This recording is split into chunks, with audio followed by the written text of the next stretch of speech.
Ó, e depois do jogo rolou confusão entre jogadores do Palmeiras e do São Paulo. A gente exibiu imagens no Canelada, a gente vai exibir imagens aqui também no Bate-Pronto da Jovem Pan, mas eu queria chamar a atenção para a súmula que foi divulgada na manhã desta segunda-feira, a súmula assinada pelo Rafael Claus, sobre a confusão envolvendo jogadores das duas equipes, clima quente, que vem desde o Campeonato Paulista, né? E desde muito tempo, né? Quando se trata de São Paulo e Palmeiras, essa rivalidade histórica. Mas eu lembro aqui que no Campeonato Paulista também teve aquela confusão lá no Morumbi, na saída dos times. E agora voltou a se repetir, mas pelo Campeonato Brasileiro.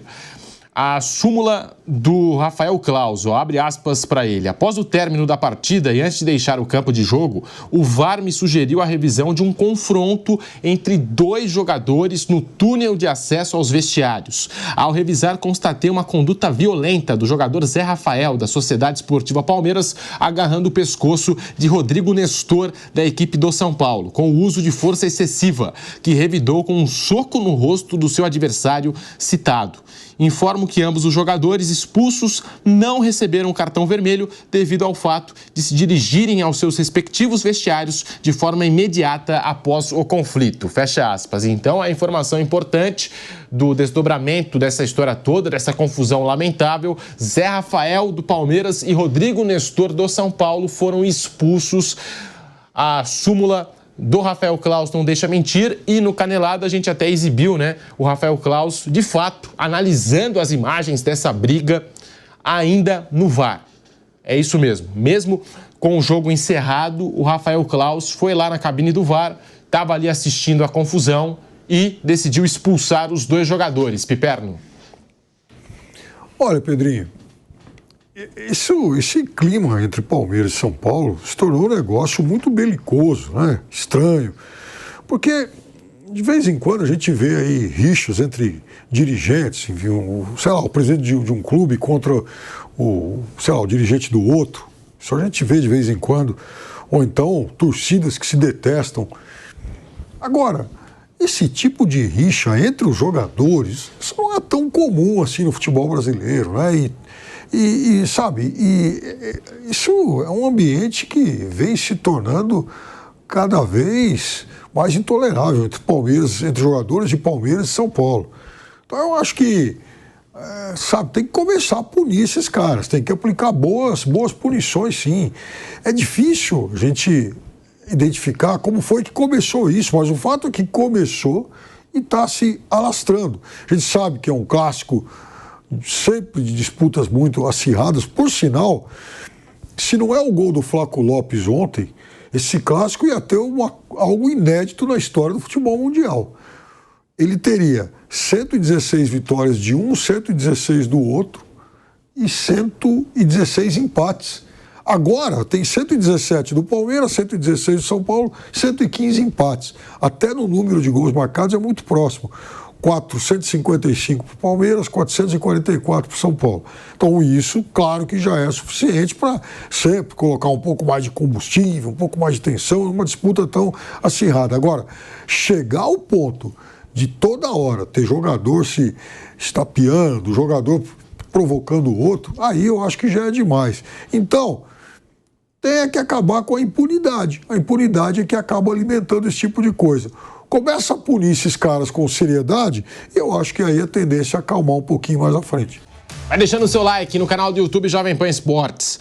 A súmula de Rafael Claus apontou ainda que 2 gandulas provocaram a delegação do São Paulo após a partida. Abre aspas.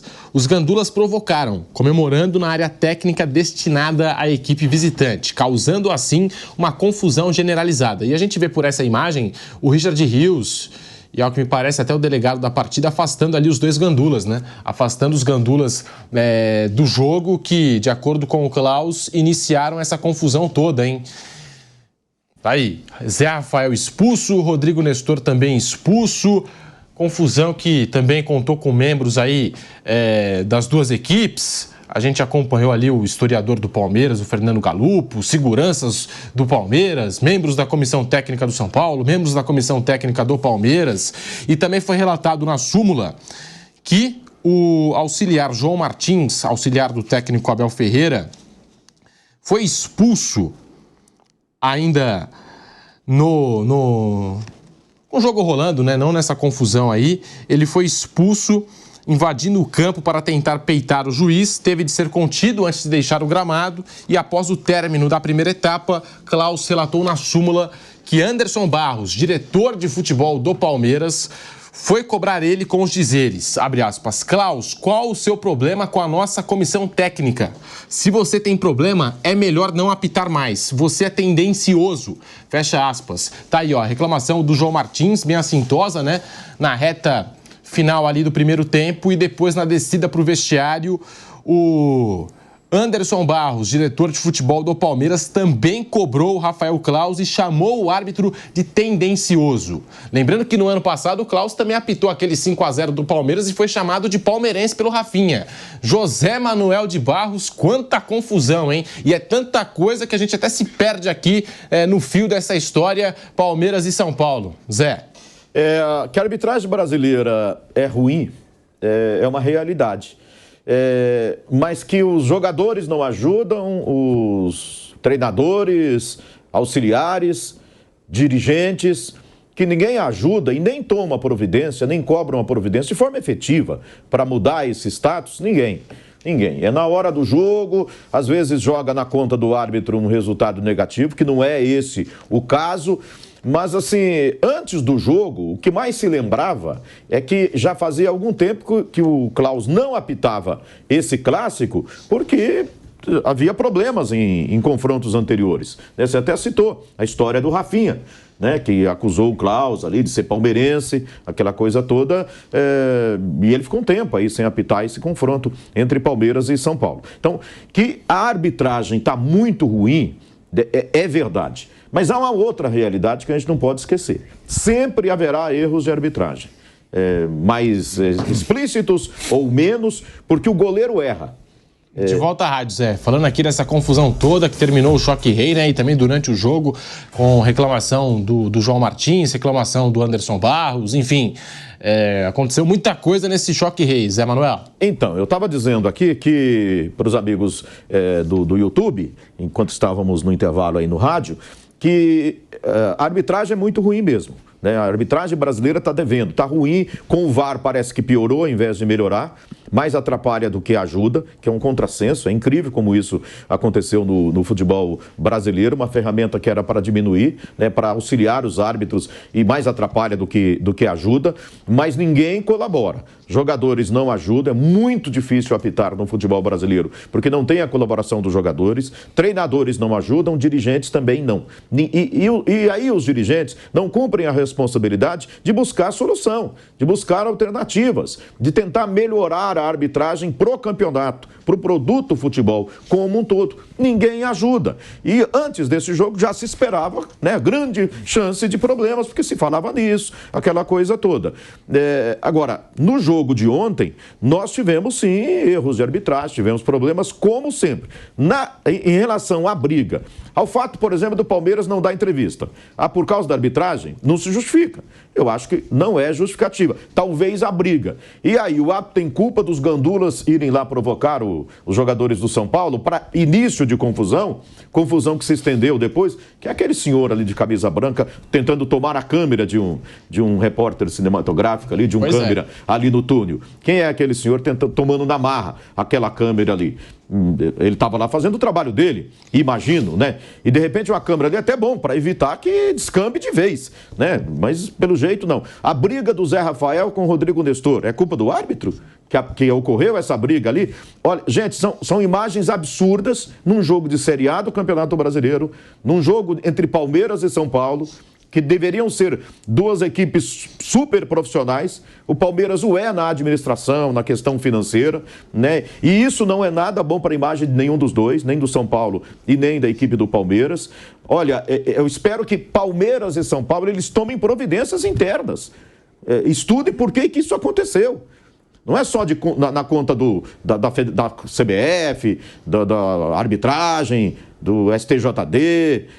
Os clubes devem parar e... Escuta, gente, por que isso está acontecendo?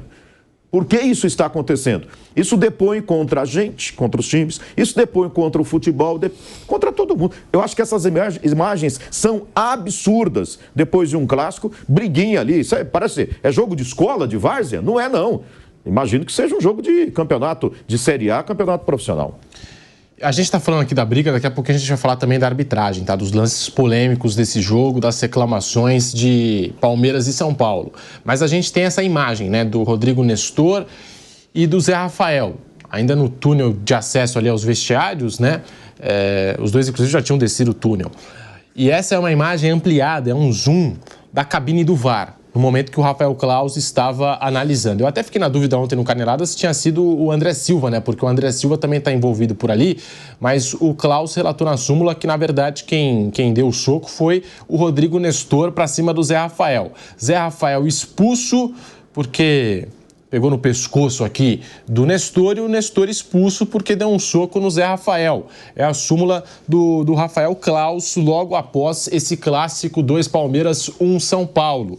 E o Wellington Rato, ao deixar o campo de jogo em entrevista à televisão, o Wellington Rato, ele falou sobre o que aconteceu, deu a versão dele dessa briga toda. Vamos acompanhar as aspas do Wellington Rato, jogador do São Paulo. Ele disse o seguinte, ó: todo mundo mora aqui perto. Se vê no dia a dia. Alguns querem fazer graça aqui porque estão jogando na casa deles, fazer graça para a torcida.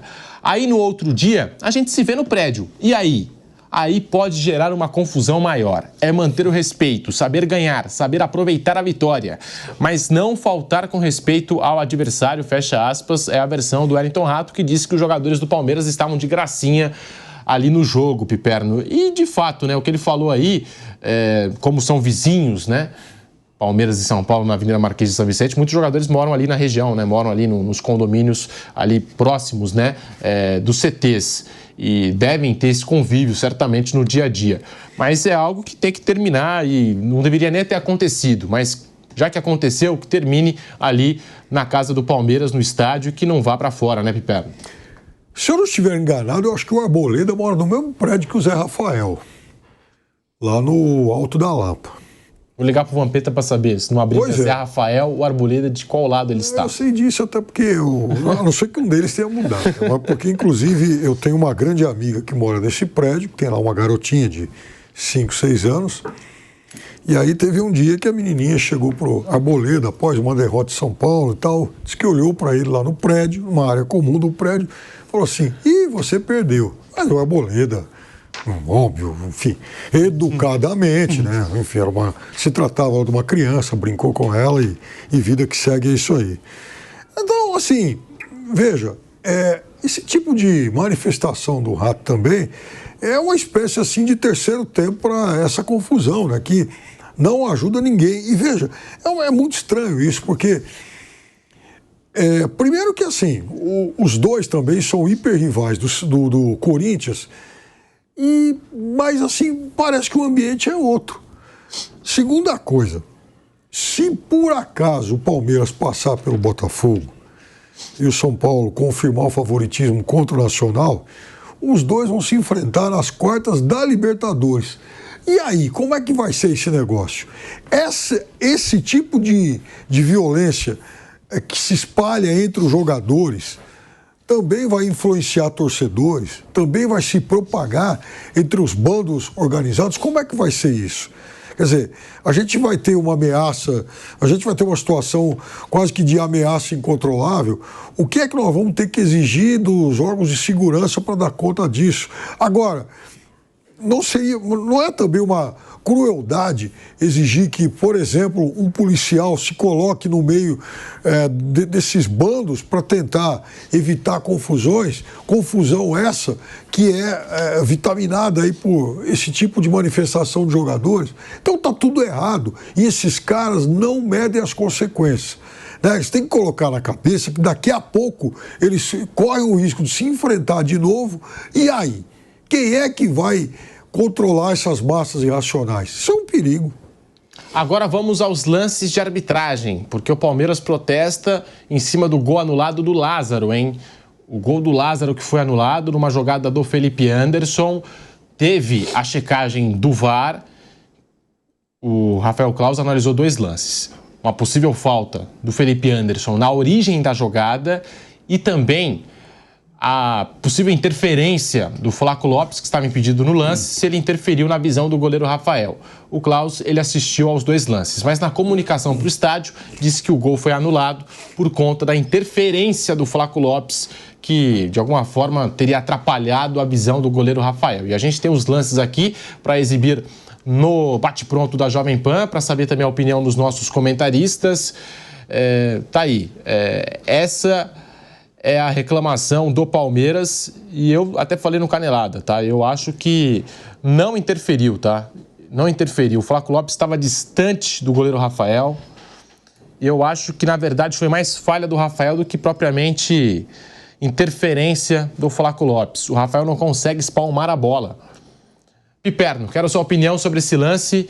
O Palmeiras que protestou e já a gente vai ler a nota oficial do Palmeiras. Nem o Abel Ferreira deu coletiva, nem os jogadores passaram pela zona mista. Esse gol que foi anulado do Palmeiras. Na hora eu concordei com a anulação, isso causou até, assim, muitas mensagens de palmeirenses irados. Os caras às vezes acham que, porque eu sou palmeirense e falo isso abertamente, eu tenho a obrigação de ser porta-voz, né? E na verdade sou pago para avaliar jogo de futebol. São, né, situações bastante diferentes. Mas podem xingar à vontade. Eu anularia o gol. Agora, eu reconheço que a minha interpretação nesse lance é bastante ortodoxa, é um lance interpretativo e de todas as opiniões contrárias, a que mais me provocou reflexão é uma muito parecida com a sua, do nosso Rafael Porcari. Ele usa exatamente esse argumento. O chute foi de longe, o chute não teria interferido na ação do goleiro Rafael. Acho que o Rafael foi mal pro lance. Mas é aquela coisa, né? No mínimo, é um lance que desperta a dúvida. E claro que essa questão da dúvida não está na regra, mas aí eu também me coloco do lado aí do defensor. Se o posicionamento do Flaco, mesmo que tenha sido por um átimo de segundo, ele atrasa os movimentos do goleiro, para mim já é assim, a justificativa para se anular o gol. E teve esse lance que a gente acabou de exibir, da dividida do Felipe Anderson com o Alan Franco. Eu acho esse lance mais discutível do que se houve interferência ou não do Flaco Lopes. Bruno Prado, a sua opinião tá aí, ó. Mas eu também acho que é uma dividida, os dois visando a bola, o Alan Franco chega primeiro, em câmera lenta parece até que foi algo mais assintoso, enfim. É também um lance interpretativo, mas acho mais discutível do que a própria interferência. Bruno? Como eu falei ontem no Canelada, eu acho que eu daria o gol no caso da interferência, né? Eu acho que o Flaco, acho que o Rafael poderia fazer a defesa, acho que ele não interpretei como interferência do Flaco Lopes, mas é importante falar o que o Piperno falou aqui, né? Eu também falo, eu torço pro São Paulo, porque as pessoas querem saber que time torce, então eu torço pro São Paulo, não precisa querer adivinhar. Rapaz, você viu que estão bem posicionados, lado a lado, e sem briga, hein? Então... Por enquanto, hein? Olha lá. Não, só pra... Também é importante falar o que... Parece uma coisa óbvia, mas nos dias atuais é importante falar isso. Eu não sou um representante do São Paulo. Eu torço pro São Paulo que quando criança eu torcia e ok, já que gostam de adivinhar, de especular, é o São Paulo, não precisa especular nada. Mas eu não sou um representante do São Paulo e não sou o defensor do São Paulo. Eu comento, às vezes vou elogiar o São Paulo, às vezes vou criticar, só isso. É importante nos dias atuais deixar claro que o fato de você torcer por um clube, jornalista esportivo torce por um clube, senão não gostaria, não gosta. Se o cara não torce para ninguém, dificilmente ele vai gostar de futebol e não vai trabalhar com isso.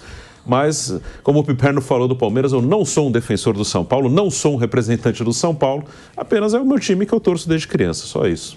E as pessoas também não sabem, muitas das pessoas às vezes não sabem o papel do jornalista, né? Elas acham que a gente tem que colocar a camisa do time e sair falando aí tudo, porque defender tem muita gente que faz isso, né? Então, tá bem confuso. Atualmente é fácil de confundir, eu entendo perfeitamente. Influenciador com jornalista. Influenciador é uma coisa, o influenciador ele não tem que seguir a ética que a gente segue como jornalista. Não tem que seguir. E pode vestir a camisa, e pode falar o que quiser.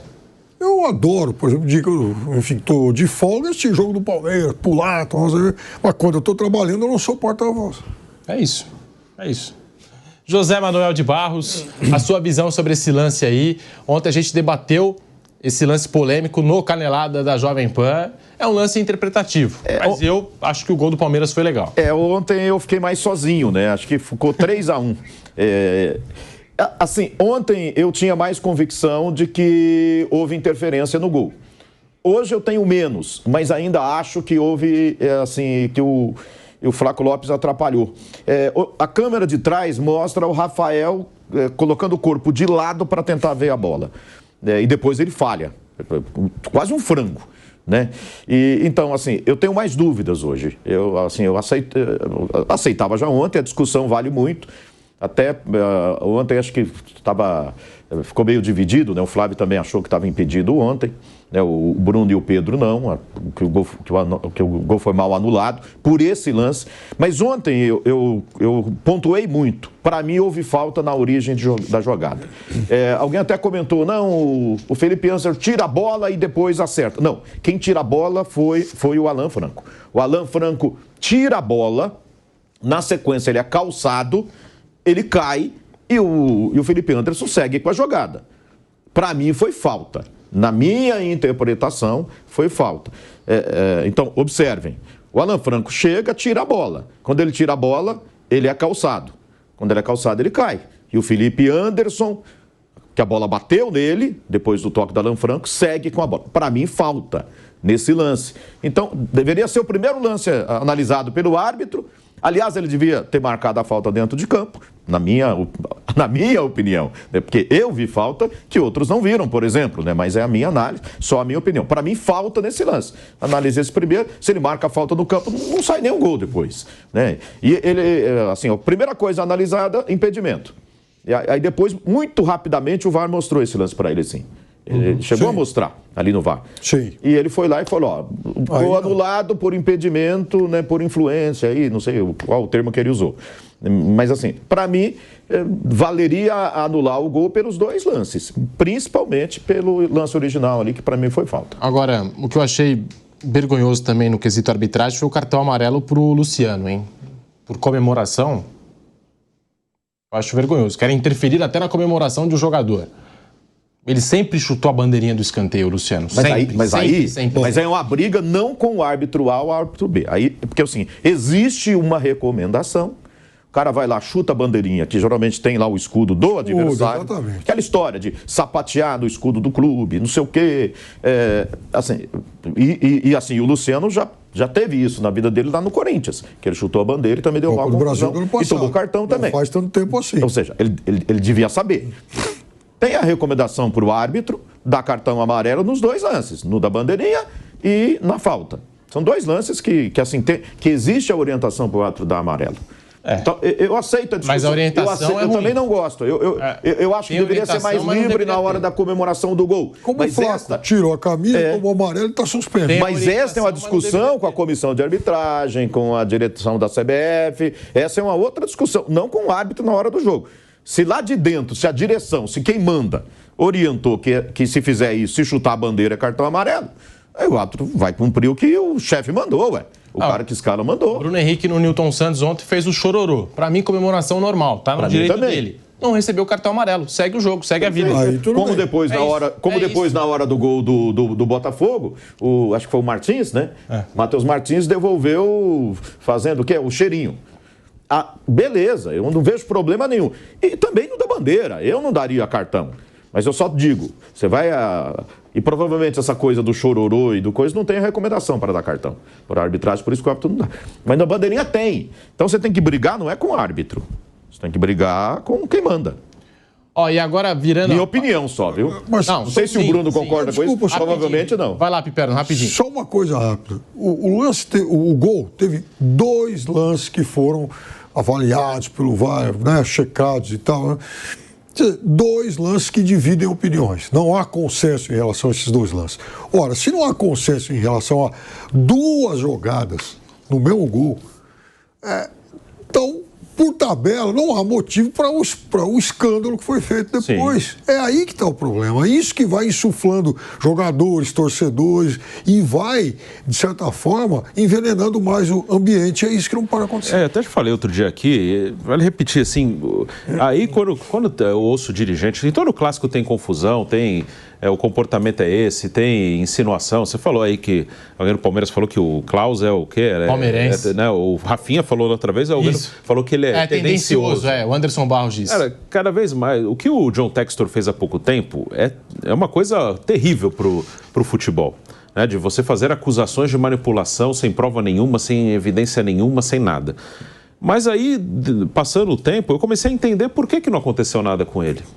Porque todo mundo meio que se comporta como ele. Talvez não de maneira tão incisiva. Mas ele mesmo já foi citado. Já teve... Renato Gaúcho já falou, o que o Textor falou... já teve dirigente do Flamengo, será que vai ter que falar igual o Textor? Para ser... Assim, no lugar da comunidade do futebol, vamos dizer assim... bater de frente, cara, você vai ter que apresentar a prova do que você falou. Você está colocando todo mundo aqui em xeque. Você está colocando o nosso campeonato em xeque. Não houve essa reação só de quem foi citado diretamente. O Palmeiras reage porque foi citado. O São Paulo chegou também a reagir porque foi citado, e o Fortaleza também. Mas o Palmeiras foi o mais incisivo porque teve o jogo 4-3 e teve o 5-0 lá do São Paulo que ele citou. Fora isso, a comunidade do futebol não condenou da maneira que deveria, porque a comunidade do futebol gosta da teoria da conspiração. Isso envolve todo mundo, não só jogador, também tem jornalista, tem torcedor. A comunidade adora isso, de ter uma muleta. Se eu perdi é que meu time foi roubado. Todo mundo gosta disso, né? De usar essa muleta. Alguns usam porque são malandros, são espertos. Se eu vou botar a culpa no juiz para ninguém me cobrar. Então, eu vou lá, vou fazer um baita escândalo, meu time foi mal, eu vou fazer uma gritaria para ninguém me cobrar. Então, é bom que tenha sempre uma suspeita aí em relação aos árbitros.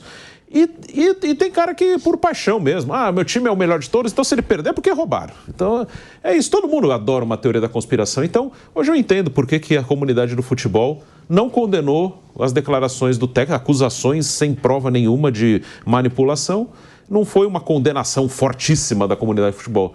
Aí entendi depois. Todo mundo, na verdade, é meio John Textor. Todo mundo, ou muita gente, todo mundo, é nunca bom generalizar. Muita gente do futebol, incluindo da nossa área, é meio John Textor. Adora uma teoria da conspiração. E tanto que eu acho que encorajou muita gente aí, inclusive alguns times, técnicos, diretores, presidentes de clubes, né, que ficaram naquela, né? Se o John Textor tá falando aí de manipulação, eu tenho que falar também, porque eu também tenho que ganhar vantagem no próximo jogo, eu tenho que dar uma pressionada na arbitragem.